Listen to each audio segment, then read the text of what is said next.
여러분, 만약 대출 가지고 계시면 농협은행에서 대출이 있다, 신한은행에 대출이 있다 라고 하시면 적극적으로 금리 인하 요구권을 행사해 보셔도 좋을 것 같습니다. 즉 금리 인하기입니다. 3.5에서 2.5로 금리가 낮아졌고요. 앞으로도 금리 인하는 경제 상황에 맞춰서 변할 수 있지만 더 낮아질 거라고 예상해요. 이럴 때는요, 여러분 금리 인하 요구권 행사하셔가지고 1년 전에 내가 3.5 기준금리 3.5 기준으로 해서 대출을 받았다면 지금은 2.5 기준으로 해서 다시 한번 재산정하는 좋은 시기이긴 하니까 한번 금리 인하 요구권 모바일 앱이나 은행 방문하셔가지고 필요한 서류들 챙기셔서 신청해 보시는 거 저는 완전 강추합니다.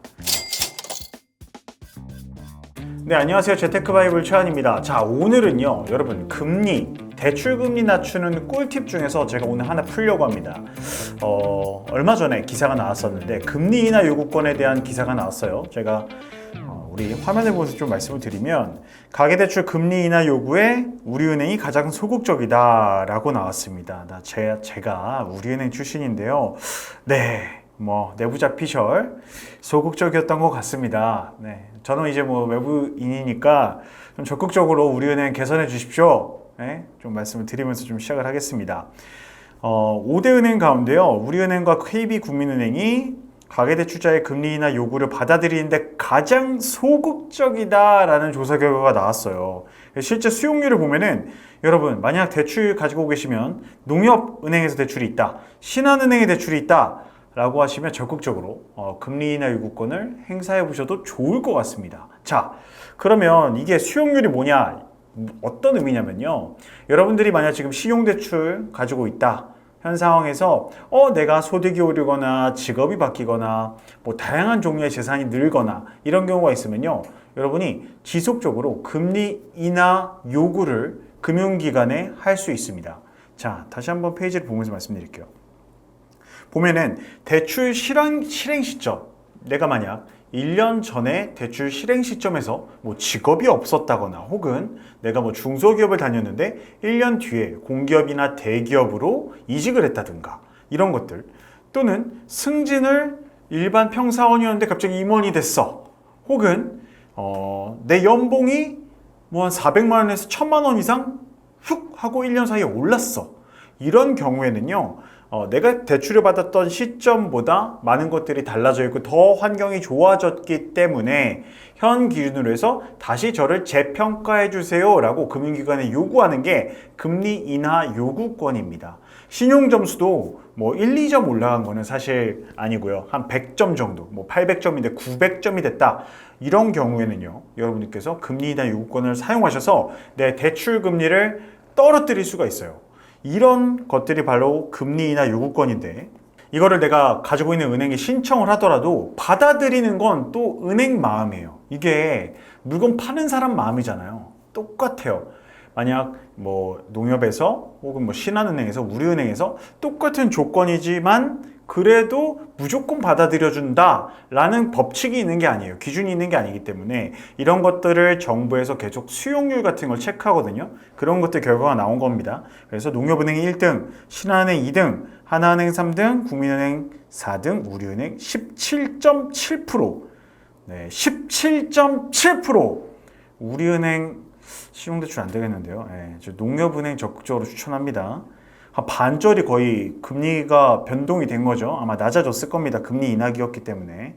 이거는 꼭 한번 챙겨서 농협은행 신용대출 쓰고 있다, 그럼 무조건 금리 인하 요구권 신청해 보셔라 라고 저 강력하게 한번 말씀드릴게요.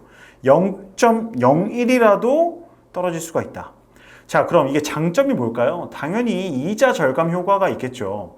여러분들 이자 내시는 건 사실 아깝잖아요. 그럼 0.1, 0.2 아끼려고 우리 뭐합니까? 신용카드 3개월에 100만 원 쓰고 월 30만 원 쓰고 급여 이체하고 주택 청약하고 근데 이거를 금리 인하 요구 신청만으로도 줄일 수가 있습니다. 두 번째는요, 당연히 신용등급이나 점수에 좋은 영향을 주겠죠. 그러면 금리 인하 요구권 단점은 뭘까요? 단점은요, 모든 경우에서 승인되는 게 아니에요. 제가 말씀드렸듯이 모든 경우에서 승인되는 게 아니다. 그리고 서류 제출하고 기본적인 심사 과정들이 필요합니다. 여러분들이 소득이 올랐다면 소득 증빙이 필요할 거고요. 내가 평사원이었다가 공무원이 되거나 의사가 됐다. 그럼 재직 증명이 필요할 거고요. 자격 증명도 필요할 거고요. 이런 서류들을 준비하기 때문에 조금 번거로운 면은 있습니다. 아니, 하지만 그래도 공짜로 이자를 낮출 기회가 있는데 당연히 해봐야겠죠. 이거는 일반적이진 않지만 신용점수 하락 가능성도 아예 없진 않다. 근데 무조건 줘야 한다고 해서 하락하는 건 아닙니다. 간접적으로 영향을 줄 수 있다는 거기 때문에 요거는 조금 패스해도 되겠네요. 그리고 마지막, 요거 살짝 꿀팁인데, 꿀팁을 좀 말씀드리자면 이 신청 타이밍을 좀 잘 잡으셔야 돼요. 특히 승진이랑 이직했을 때 중소기업에서 중소기업 가는 거는 별로 영향이 없어요. 대기업에서 대기업 가는 것도 영향이 없고요. 왜냐하면 처음에 평가받을 때 그 기준으로 해서 평가받았기 때문에. 하지만 말씀드렸듯이 전문 자격증을 따거나 대기업으로 이직을 하거나 공공기관으로 이직을 하시거나 공무원이 되시거나 이러셨을 때는 확실히 금리나 요구에 기회들이 더 있다. 그 소득 증가도 제가 말씀드렸죠. 소득 증가.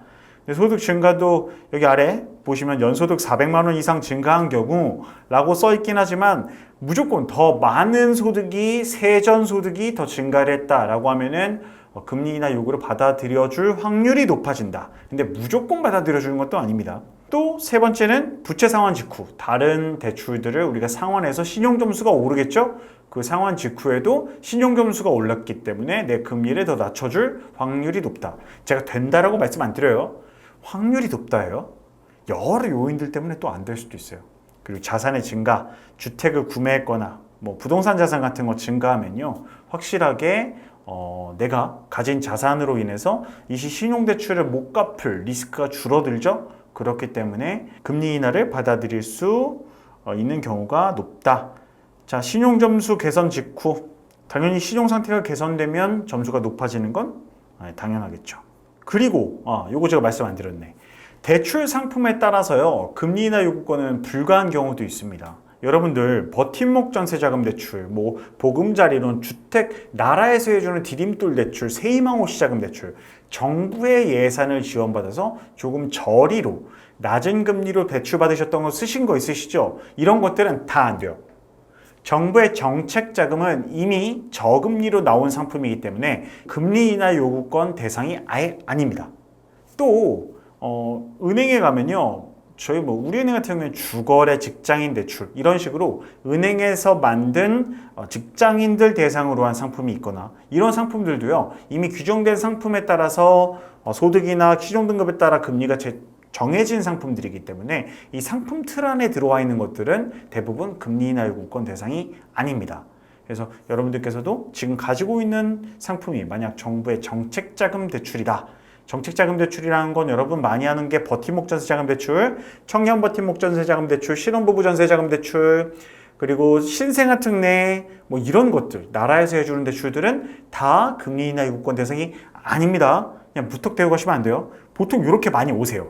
그렇기 때문에 요거를 정확하게 알고 가셔야 된다. 신청 전에 또 이런 것도 알고 가셔야 되지만 연체 같은 게 있으시면 당연히 대상이 안 됩니다. 우리 신용점수가 더 낮아졌거나 이러면 일반적으로 대상이 아니에요. 특히 우리가 그래도 지금 언제예요? 지금 금리 인하기입니다. 3.5에서 2.5로 금리가 낮아졌고요. 앞으로도 금리 인하는 경제 상황에 맞춰서 변할 수 있지만 더 낮아질 거라고 예상해요. 이럴 때는요, 여러분 금리 인하 요구권 행사하셔가지고 1년 전에 내가 3.5 기준금리 3.5 기준으로 해서 대출을 받았다면 지금은 2.5 기준으로 해서 다시 한번 재산정하는 좋은 시기이긴 하니까 한번 금리 인하 요구권 모바일 앱이나 은행 방문하셔가지고 필요한 서류들 챙기셔서 신청해 보시는 거 저는 완전 강추합니다. 여러분, 대출 금리를 낮출 수 있는 방법은 여러 가지예요. 제가 이번 기회에 금리 인하 요구권 말고도 2탄으로 다른 대출 금리 낮추는 법 제가 한번 준비해서 소개해 드리도록 하겠습니다. 자, 유익하셨다면 구독하고 좋아요, 알림 설정 당연히 필수고요. 재테크바이블 다음 시간에도 유익한 정보로 돌아오겠습니다. 감사합니다.